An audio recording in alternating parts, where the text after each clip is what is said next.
Hello दोस्तों, कैसे हैं आप सभी। उम्मीद करता हूं आप सभी बहुत ही अच्छे होंगे। तो आज के इस वीडियो में हम पढ़ने वाले हैं क्लास 12 रसायन विज्ञान का पहला चैप्टर का चौथा इंपॉर्टेंट टॉपिक, जो है भैया संकुलन क्षमता या संकुलन दक्षता के नाम से भी जानते हैं। तो भैया संकुलन दक्षता या संकुलन क्षमता क्या होता है, इसका परिभाषा क्या होता है, इस वीडियो में हम समझेंगे और बहुत ही आसानी तरीके से आपको समझ में आएगा। तो चलिए दोस्तों अपने टॉपिक को शुरू करते हैं। तो यहाँ पे हमने लिख दिया है संकुलन क्षमता। अब यहाँ पे संकुलन क्षमता का सबसे पहले यहाँ पे परिभाषा लिख दिया गया है। अब इस परिभाषा को अभी आपको देखने की कोई जरूरत नहीं है, आपको समझना है सबसे पहले। तो संकुलन क्षमता का मतलब ये होता है कि कोई भी भैया क्रिस्टल है, ठीक है, या कोई भी ठोस पदार्थ है, तो उस ठोस पदार्थ में कुछ रिक्त स्थान होते हैं। मतलब कोई भी ठोस हो या कोई भी क्रिस्टल हो तो उसमें कुछ रिक्त स्थान होते हैं। अब उन रिक्त स्थानों में जो परमाणुओं द्वारा घेरा गया जो क्या होता है, अंश होता है, जो स्थान होता है, उस स्थान को, उस अंश को ही हम संकुलन क्षमता कहते हैं। समझ में आया। मतलब किसी क्रिस्टल में उपस्थित रिक्त स्थानों में से परमाणुओं द्वारा घेरा गया अंश ही संकुलन क्षमता कहलाता है। नहीं समझ में आया होगा तो कोई दिक्कत नहीं है, हम समझ लेते हैं। सबसे पहले मैं बताऊं तो भैया यहाँ पे पहले एक बार थोड़ा सा आप डेफिनेशन पढ़िए। डेफिनेशन में क्या लिखा गया है, तो क्या लिखा गया है, किसी क्रिस्टल में उपस्थित कुल स्थानों पर, किसी क्रिस्टल में उपस्थित कुल स्थानों पर परमाणुओं द्वारा घेरा गया अंश ही क्या कहलाता है भैया, संकुलन क्षमता कहलाता है। मतलब किसी क्रिस्टल में उपस्थित कुल स्थानों पर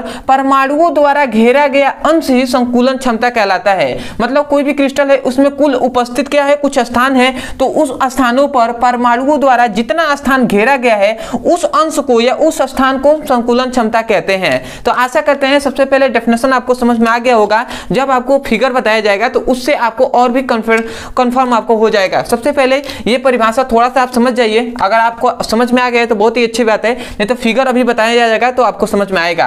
पहले मैं एक बार और बोल दे रहा हूं, क्या कहेंगे, किसी क्रिस्टल में उपस्थित कुल स्थानों पर परमाणुओं द्वारा, मतलब कुल स्थानों का परमाणुओं द्वारा घेरा गया जो अंश होता है, जो हिस्सा होता है, उसे हम संकुलन क्षमता कहते हैं। अब यह है संकुलन क्षमता का, यहां पे हमने लिख दिया है जो क्या है इसका फॉर्मूला। मतलब संकुलन क्षमता इक्वल टू होता है VOCCU।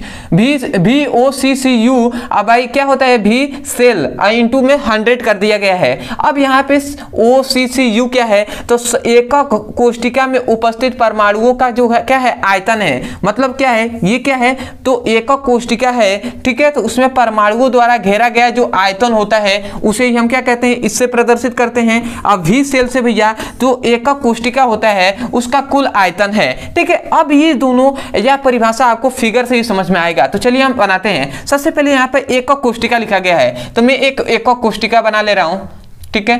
थोड़ा सा आपको समझ में आना चाहिए, ठीक है। मैं एक एकक कोष्टिका बना रहा हूं यहाँ पे। इसको हमने डिटेल में पहले ही पढ़ा दिया है, ठीक है। तो ये एकक कोष्टिका बन गया। अब इसमें हमने ये क्या है, इनके अवयवी कण कह सकते हैं या परमाणु हम कह सकते हैं, ठीक है। तो ये है भैया सरल घनीय एकक कोष्टिका। अब ये इस सरल घनीय एकक कोष्टिका में हम इसमें से एक फलक ये उठाते हैं, ठीक है। इसमें से एक हम फलक उठा ले रहे हैं। मतलब एक वाला ये क्या है, ये जो सरल घनीय एकक कोष्टिका है इसका एक हम सतह निकाल ले रहे हैं और इधर हम बनाते हैं इसका फिगर, ठीक है। ध्यान दीजिएगा आप, यही है ना, इस प्रकार बन जाएगा, ठीक है।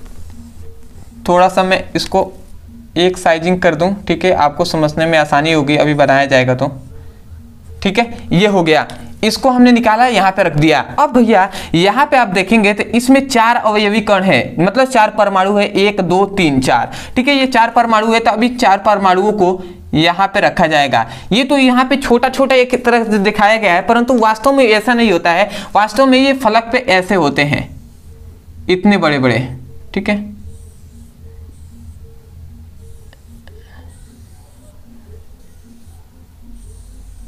ठीक है, ये है। अब इसमें क्या कहा गया है, देखिए कहा गया है एकक कोष्टिका में उपस्थित परमाणुओं द्वारा घेरा गया आयतन। मतलब ये क्या है, एकक कोष्टिका का एक भाग है और इसमें ये क्या है, गोला वाला जो है परमाणु। तो परमाणुओं द्वारा जो घेरा गया आयतन होता है, जितना ये परमाणुओं द्वारा घेरा गया आयतन है वही है भैया OCCU, ठीक है, वही है। अब उसके बाद एकक कोष्ठिका का कुल आयतन, अब ये इसका कुल आयतन जो एकक कोष्ठिका है इसका जो कुल आयतन होगा वही क्या है भैया, इसका कुल आयतन ही क्या है, V सेल से प्रदर्शित किया गया है। तो आशा करते इतनी बात आप समझ गए होंगे। उसके बाद आता है कि यहाँ पे कहा जा रहा था क्या कि किसी क्रिस्टल में उपस्थित कुल स्थानों में से, मतलब कोई भी क्रिस्टल है तो उसमें कुल स्थानों में से परमाणुओं द्वारा घेरा गया जो स्थान होता है, जो अंश होता है, उस अंश को हम क्या कहते हैं, संकुलन क्षमता कहते हैं। तो आशा करते हैं अब आपको डेफिनेशन भी समझ में आ गया होगा कि किसी क्रिस्टल में उपस्थित रिक्त स्थानों पर परमाणुओं द्वारा घेरा गया ही क्या कहता है, घेरा गया अंश ही संकुलन क्षमता कहलाता है। तो आशा करते हैं आपको डेफिनेशन समझ में आ गया होगा, फिगर भी समझ में और ये फॉर्मूला भी आपको समझ में आ गया होगा। इससे पहले मैं बता दूं कि भैया ये 2 नंबर में या 3 नंबर में पूछ लिया जाता है, ठीक है, तो आपको याद रख लेना है। दूसरी बात कि भैया ये जो चैप्टर है जो है ठोस अवस्था, जिसका हम सभी इंपॉर्टेंट टॉपिक को पढ़ रहे हैं, तो इसमें बता दूं कि भैया मान लेते हैं 15 नंबर का आ रहा है, तो 15 नंबर में से लगभग इसमें से 10 नंबर का न्यूमेरिकल आ जाता है, केवल 5 नंबर में से 2 नंबर या 1 नंबर का तो भैया बहुविकल्पी चल जाता है, 4 या 3-4 नंबर का इसमें से जो क्या होते हैं प्रश्न होते हैं वो पूछे जाते हैं। और इन 4 नंबर के लिए हमने आपको 5 या 6 क्वेश्चन हमने आपको बताया है जो भी इंपॉर्टेंट है वो कि आपको याद कर लेना है, और अंत में न्यूमेरिकल आपको कराया जाएगा, ठीक है, और बहुविकल्पी होंगे वो भी हम बाद में कराएंगे, ठीक है। पहले हम सभी इंपॉर्टेंट जो क्वेश्चन है, केवल जो डेफिनेशन है, ठीक है, उनको हम देख रहे हैं। तो आशा करते हैं आप समझ गए होंगे, ठीक है। तो इन सभी को याद करके ही आपको जाना है, और बहुत से ऐसे स्टूडेंट होंगे जो चाहते होंगे कि मैं भी अपने सभी सिलेबस का जो भी चैप्टर है उनका सीक्वेंस में एक एक करके जो भी इंपॉर्टेंट टॉपिक है उनको पढ़ सकूं, ठीक है। तो आपके लिए यहाँ पे नंबर दिया जा रहा होगा, इस नंबर पे आप व्हाट्सएप करके आप लिंक को प्राप्त कर सकते हैं क्लास 12 का फिजिक्स और केमिस्ट्री का, वहां से जाकर आप सभी इंपॉर्टेंट टॉपिक को पढ़ सकते हैं। तो आशा करते हैं आप समझ गए होंगे। दूसरी बात, यदि आपको किसी क्लास में कोई भी टॉपिक यदि आपको समझ में नहीं आता है या आपको लग रहा है कि भैया ये इंपॉर्टेंट टॉपिक है, ये मुझे जानना चाहिए, तो भैया आपको केवल उस टॉपिक का नाम लिखना है यूट्यूब पर, अंत में हमारे चैनल का नाम लिख देंगे ब्रदर सर, आपको वीडियो मिल जाएगा, वहां जाकर अच्छे से पढ़ाई कर सकते हैं, ठीक है। और मैं यही कहूंगा यदि आपको वीडियो अच्छा लगा हो तो सबसे पहले तो चैनल को सब्सक्राइब कर दीजिएगा, क्योंकि ऐसे ही आपको सभी इंपॉर्टेंट टॉपिक यहाँ पे कराए जाएंगे तो सबसे पहले नोटिफिकेशन आपके पास जाएगा, और बेल आइकन होता है उसे भी प्रेस कर लीजिएगा। तो चलिए दोस्तों आज के लिए इतना ही, मिलते हैं अगली वीडियो में, तब तक के लिए धन्यवाद। जय हिंद, जय भारत।